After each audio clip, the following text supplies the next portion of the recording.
Danes smo si prav gotovo vsi enotni v ugotovitvi, da je Slovenija v izjemno zahtevni situaciji. In v zgodovinsko usodnih trenutkih smo Slovenci vedno znali stopiti skupaj in smo znali sprejeti dobre rešitve. Lahko se pohvalimo, lahko smo ponosni na skupne odločitve, ko je šlo resnično za ključne zadeve v razvoju naše sicer mlade države. Stopiti skupaj, to pa ne pomeni obstruirati seje državnega zbora ali pa seje delovnega telesa, naprimer seje odbora za finance in monetarno politiko. In obstruirati kar 3 točke dnevnega reda, redne seje državnega zbora, se nam zdi strani kolegic in kolegov poslanske skupine Pozitivne Slovenije izjemno neodgovorno dejanje, celo bi lahko rekli anarhistično dejanje.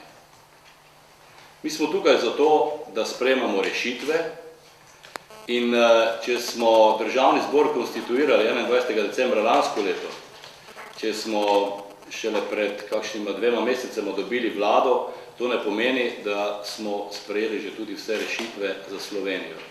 Zdaj je potrebno delati in smo pravzaprav šele na začetku poti. In očitki kolegic in kolegov poslancev iz Pozitivne Slovenije, da nujni postopki za sprejemanje zakonov, ki so bili danes na dnevnem redu, očitki, da preveč hitimo, da se nam mudi, niso na mestu in jih mi zavračamo. Res je, da se nam mudi. Zakaj? Zato, ker zaostajamo in poslanska skupina Pozitivne Slovenije ima okrog sebe veliko športnikov in športnik ve, če zaostaja, potem mora pospešiti, če želi doseči koliko toliko soliden rezultat. In če kdaj, potem je prav v tem trenutku mi nekako na misel prihaja stari slovenski, morda ne samo slovenski pregovor, ki pravi, čas je denar. In to mi v Novi Sloveniji resnično ta trenutek tako razumemo. Čas je denar, in ta čas, ko poskušamo konsolidirati javne finance naše države. In v tem pogledu nekako enostavno ne moremo razumeti ravnanja Pozitivne Slovenije, ki med drugim tudi pravi in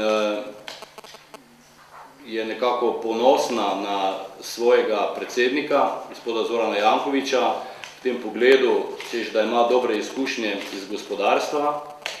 Resnično ne razumemo, da prav danes, ko smo sprejemali zakone, ki dajejo slovenskemu gospodarstvu nek zagon, da Pozitivne Slovenije ni bilo zraven.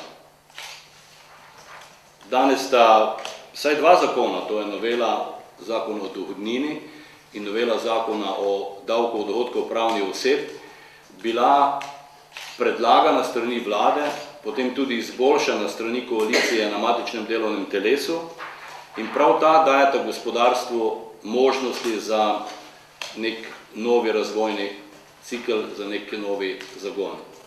Nenazadnje, ko so te predloge zakonov pogledali gospodarstveniki, so jih pohvalili in ker tudi sam prihajam iz gospodarstva, sem se že davno prepričal in sklenil, da bom dobre gospodarstvenike poslušal, ko bo šlo za sprejemanje zakonskih besedil v državnem zboru. Pozitivna Slovenija tudi očita, da bi bila prava rešitev za konsolidacijo javnih financ dvig DDV-ja. Mi se s tem nikakor ne strinjamo.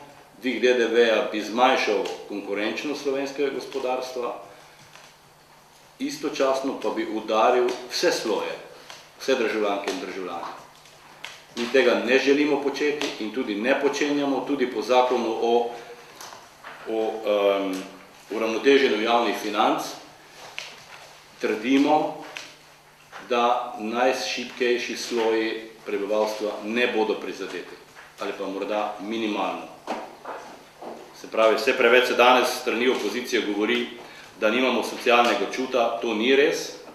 Mi imamo socialni čut, zato smo istočasno, ko predlagamo državnemu zboru varčevalne ukrepe, ko zmanjšujemo odhodke proračuna Republike Slovenije, istočasno, oziroma še pravzaprav prej, državnemu zboru predlagamo, oziroma zdaj so že sprejeti tudi ukrepi, ki omogočajo razvoj gospodarstva, delovna mesta z visoko dodano vrednostjo in tudi nova delovna mesta.